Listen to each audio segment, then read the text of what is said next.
What's up, agency owners? Jason Swenk here, and I have another amazing guest, Frank Kern. If you guys haven't heard him, he is amazing. I've learned so much from him over the years on writing copy and marketing and direct response. He's kind of the godfather of direct response marketing, and a lot of you guys know Frank Kern. And he's done a bunch of agencies in the past, so we're going to talk about his experience in marketing and his agency. Let's go ahead and get into the show.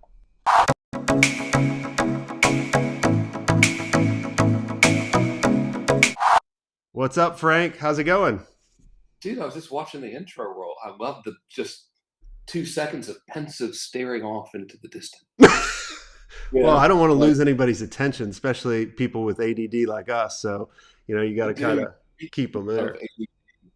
I didn't tell you this pre-interview. So if I don't make any sense today, it's because I have dyslexia and ADD, and I woke up at 12:52 and no, or 12 something, and my dyslexia. I mean, I have the biggest font size ever on my watch, and I thought it said 4:52. So I took my ADD meds, which I keep right beside the bed, and they kicked in. I've been awake since 2 a.m.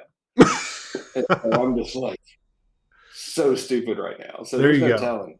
Well, that That's makes a fun disclaimer. for a podcast. Yeah, that's my disclaimer. Awesome. Well, for the people that have lived under a rock for a little bit, tell us kind of a little bit of your origin story about how and why you've wanted to create an agency over the past couple of years. Okay, I'll be mercifully brief because this isn't even remotely interesting for anybody. Sold credit card machines door to door, hated it, very bad at it. Googled, or well, there wasn't Google back then, this was 1999.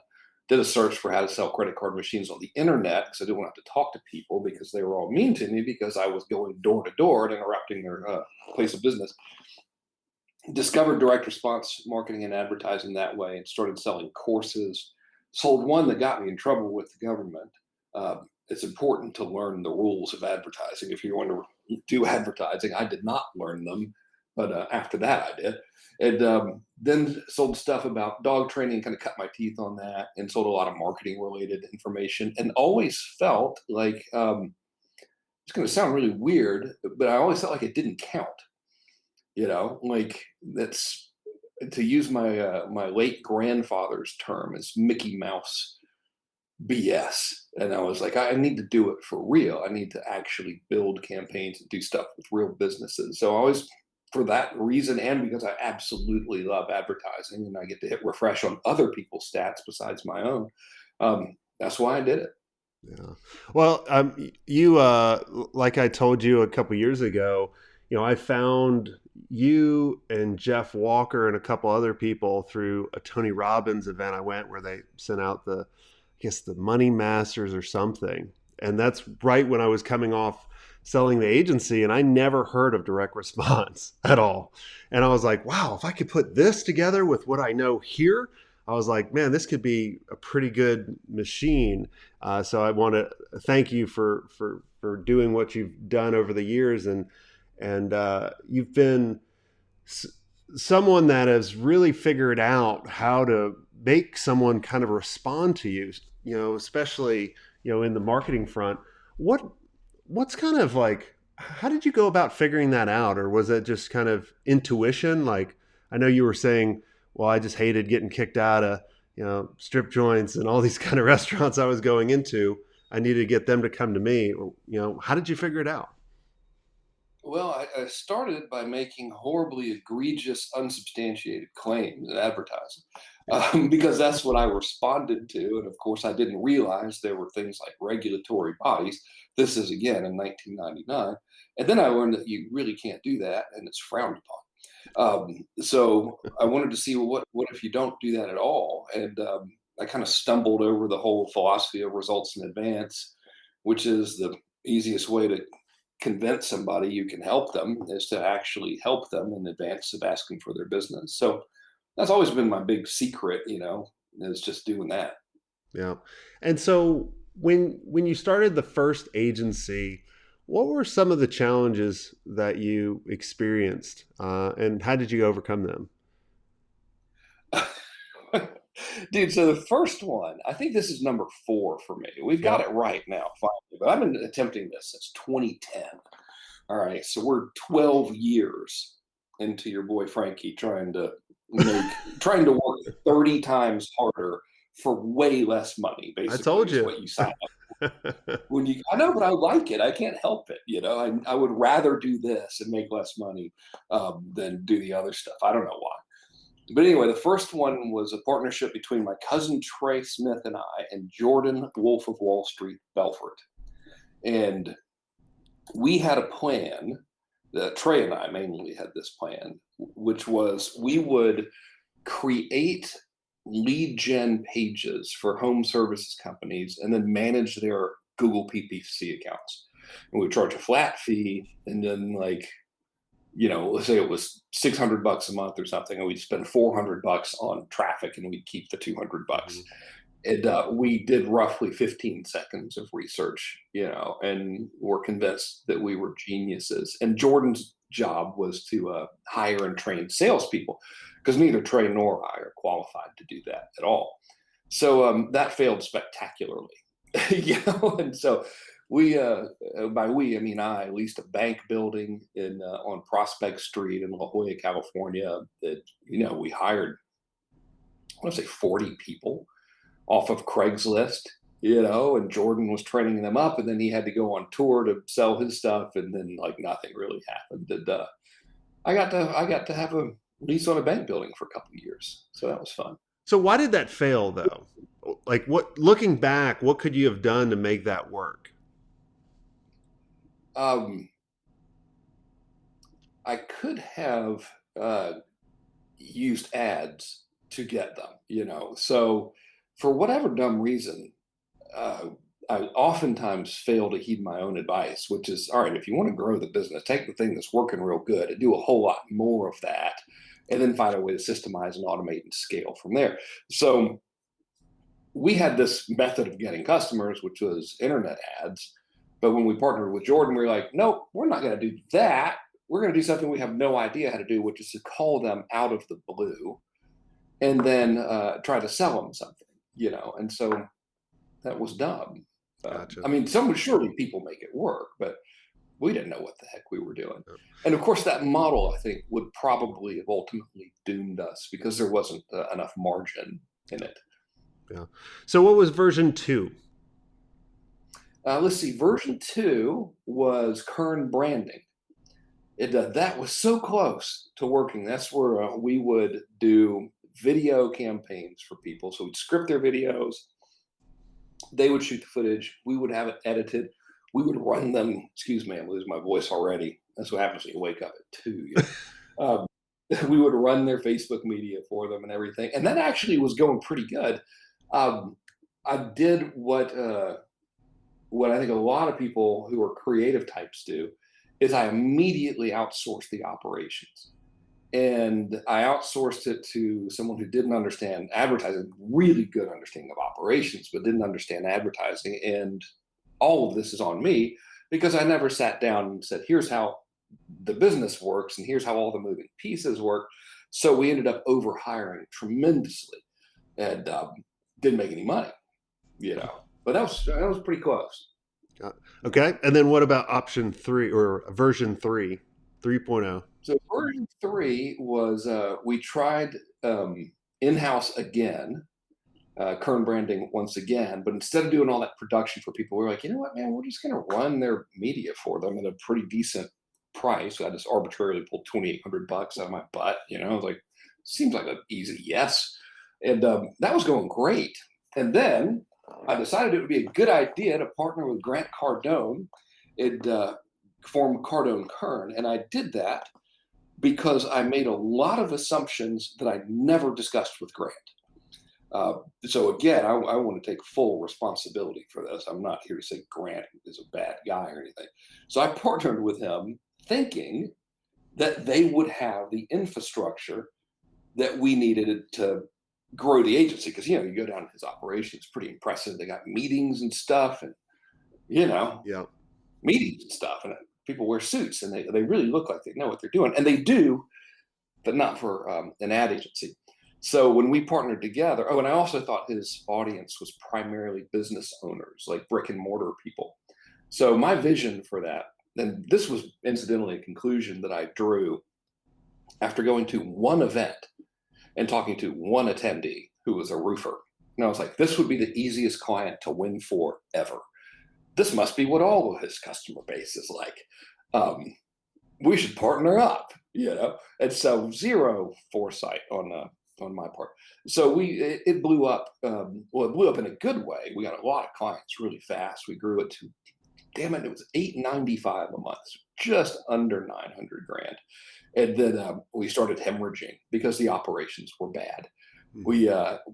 I mean, I had to hire a team, and then I had one dude to help me manage them. And he was good, but he was inexperienced too in terms of trying to manage a team that big. So we just did a bad job ultimately, So mainly as a result of operations, yeah. really like little missing calls, you know, like dumb things that operations people know how to do.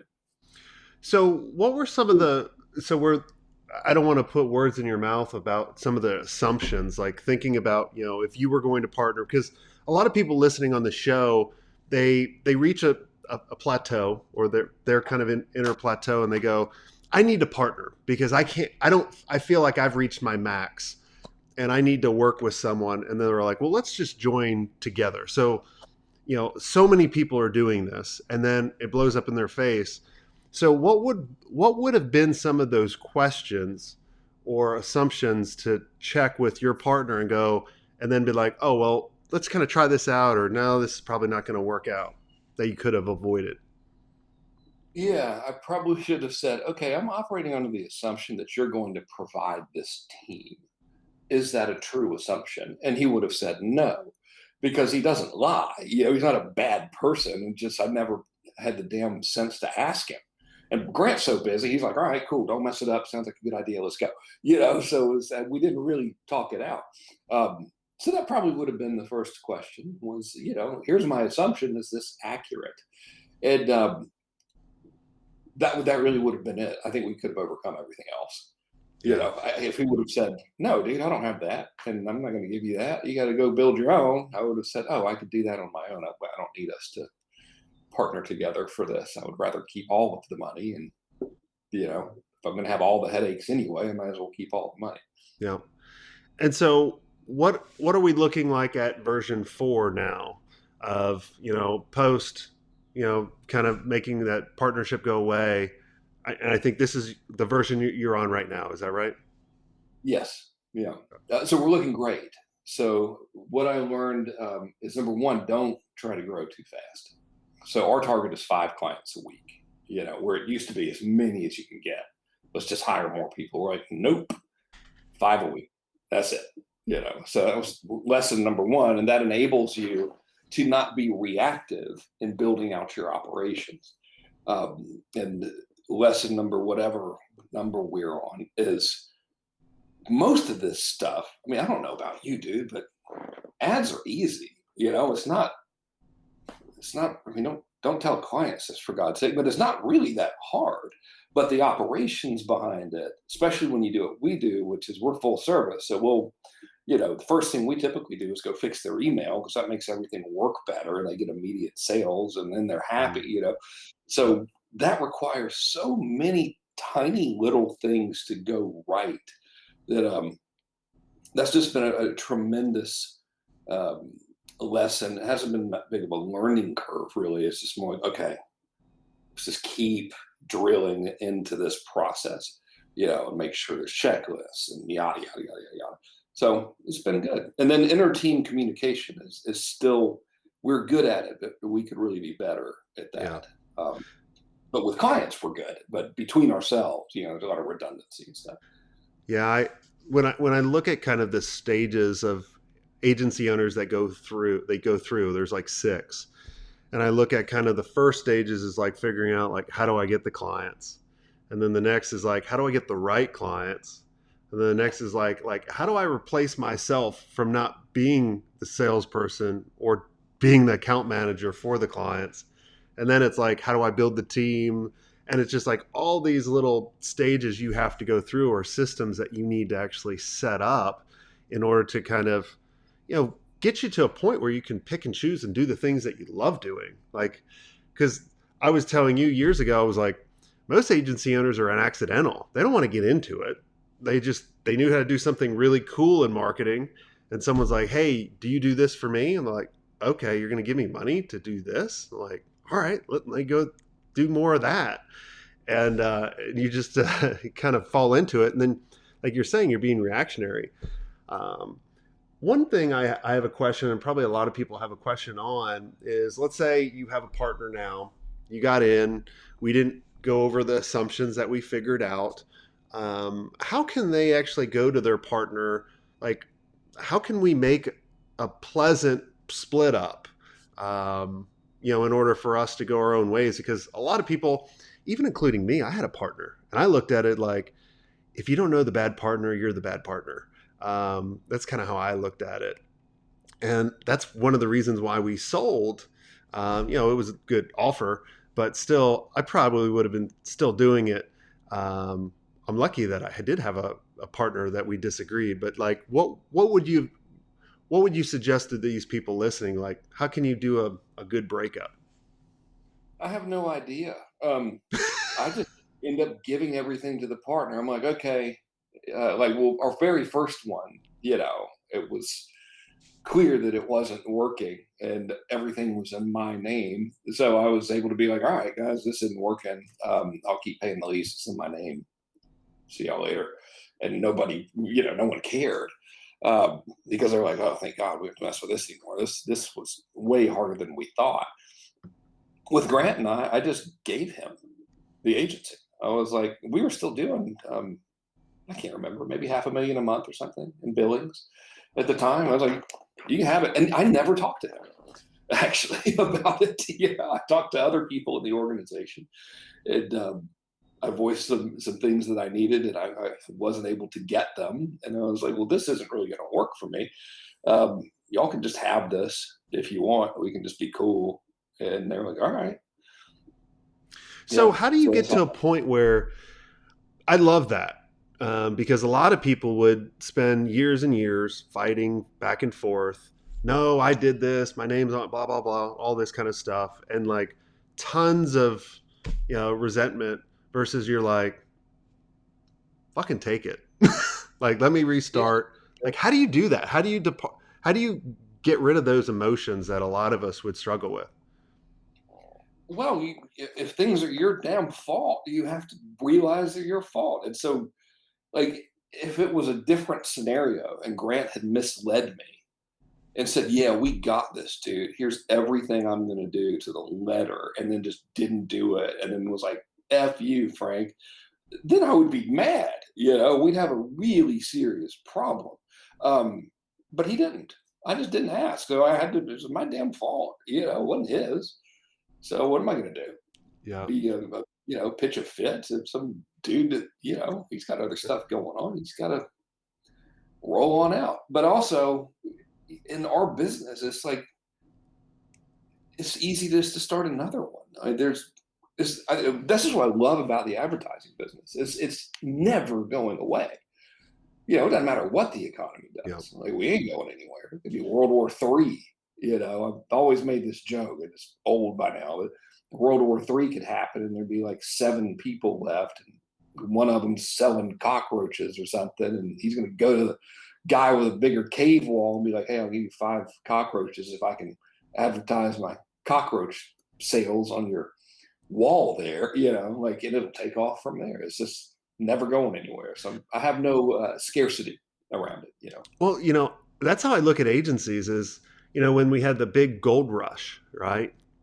And the people that got the richest were the ones selling the stuff to make gold. That's kind of how I look at agencies, especially as when COVID hit and everything started shutting down. I was like, hey, agencies are going to get a lot of business because people can't do what they used to do anymore. And I guessed right on that. But I love how you say take ownership in your own mistake. It's like it was my fault. And I think too many times, including myself, probably, I mean, that's a hard thing to do. Admitting going, hey, I could have avoided this. This is my mistake.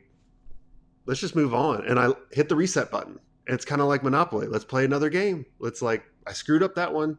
Here we go. Yeah, I'm glad I screwed up that one because this one's great and I get to keep all the money. Exactly. So it's like, okay, this actually worked out pretty good. Otherwise, I'd be giving most of the money to Grant, a nice enough guy, but I'd prefer that I keep it. I think he's got enough money too. I hope, yeah, I think he does. I hope they're doing well. Yeah. Well, awesome. Well, Frank, this has been amazing, man. Is there anything I didn't ask you that you think would benefit the audience? No, I want to ask you something Go for it. because you said something that really hit me at the beginning. You're like, I never even heard of direct response until after I'd sold the agency. And I think me and you were joking around about this by email. It's like, if I didn't have this damned, uh, again, like moral compass and inability to sell something that is not measurable, I would be a gazillionaire, but I just can't do it. And I don't even know how to attempt to do it because I know there's some value to it and like having Yeah. cool looking stuff and well branded things. I don't know how to make those things, but that's why God made other people. Um, how do you sell that kind of stuff? Not with a clear conscience. Yeah. I don't think there's anything wrong with doing it as long as the client knows the game going in. Well, But how? yeah, our agency, we developed user experiences, from websites, and then we built applications. So if you think of sites like LegalZoom, we built that. You think of Hitachi Power Tools or Lotus Cars, their website. Like none of those websites back then had really call to actions other than find my dealer. LegalZoom did about getting in, but we never really ran ads. So we always said, you have to have this amazing, like when someone comes to your website, you have to have this amazing experience and tell the right story in order for them to, build and trust you. We never really, we, we didn't get their people's email addresses, even though looking back at the agency, we were one of the first to build e-commerce stores. We were one of the first to build an email marketing system so our clients could broadcast to their clients. And we were one of the first to build a CMS system. But we did what typical agency owners did was we kept working on our clients that kept paying the bills and we couldn't keep up. And then we started using other partners like MailChimp. Like we Yeah. started all that before MailChimp. So, everyone misses the boat. I think we missed the boat. But at the end of the day, I'm right where I'm supposed to be. I'm loving life and doing everything. So You get to have the pensive view off the balcony and you're opening for the podcast, man. there The you only go. way we're in pitch is like we will make you more than you pay us or we'll refund the difference plus 20%. I mean, the company's called ROAS for God's sake. But that's like hard work. I mean, it's not because you just choose the right clients. But you know what I mean? It Oh seems yeah. to me, I think the grass is always greener. But I'm like, man, these dudes that are getting paid $500,000 to make a commercial, those are the ones that are the smartest people in the room. Yeah. Well, I mean, it's you got to do what you enjoy doing, right? Like you said, the grass is greener on the side that you water. So, whatever side you want to water, like it's going to be, you're going to enjoy it. I always just hate when people do something that they don't want to do in the agency just to make money. I think that's a big, big mistake. I'm like, the money will come. Like all the mastermind members and the clients I've worked with over the years that have had, the best lives, it's the ones that they didn't care about the money. They just cared about doing the right thing and doing what they wanted to do, and that made all the difference. So Well, you've made a whole boatload of it, and I've made and spent a whole boatload of it. I got to tell you, that's really, at the end of the day, that's really it. Like, am I going to have a good time today?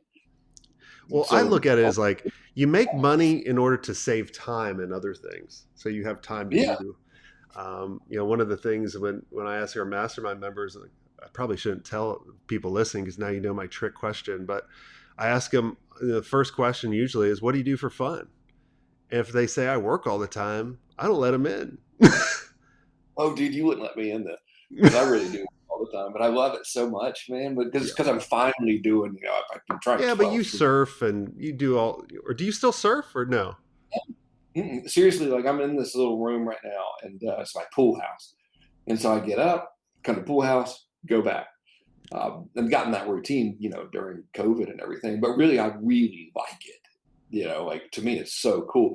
But a addict. Like I'm a hardcore ad person, specifically with direct response. So I get to hit refresh Yep. on a whole lot of other people's stats all the time. I get the dopamine hit constantly. Like, oh, I'm gonna hit refresh on this dude and see how this is going. Okay, that's going great. Okay, and hit refresh over there. Hot damn. Look at there. What else can we do? So to me, it's not work really. Oh yeah. Well, I mean that's the whole thing. But I do want you to take some time off. Got to have some Well, fun. So weekends and stuff. I'll sit there around, you walk go. over there to the other house, the main house, and hang out in there. Well, awesome. Well, what's the website people can go and check out? Is it roas.com or what is it? It's .org. I didn't have the money for the .com. Actually, I never even looked to see how much the .com costs. It's .org seemed cooler Well, I to think me, but that's .org ages. actually ranks higher anyway. Huh? .org ranks higher in Google anyway. Oh, there. See, I don't even know about that So stuff. I'm claim just. that. I don't. I have no idea about SEO because I have ads. It's like you want to get known, run ads. But Awesome. yeah, or go to frankkern.com, and like both of those sites will cure your insomnia pretty well, I think, if you have it. Whatever. No, everyone go check out both those sites. And thanks so much, Frank, for coming on the show. And if you guys want to be surrounded by amazing agency owners where, we have a lot of fun, we're going over constantly what's working, what's not working, sharing and being able to see what you're not able to see because we're too damn freaking close to it. I want you guys to go to digitalagencyelite.com. This is our exclusive mastermind. And until next time, have a swank day.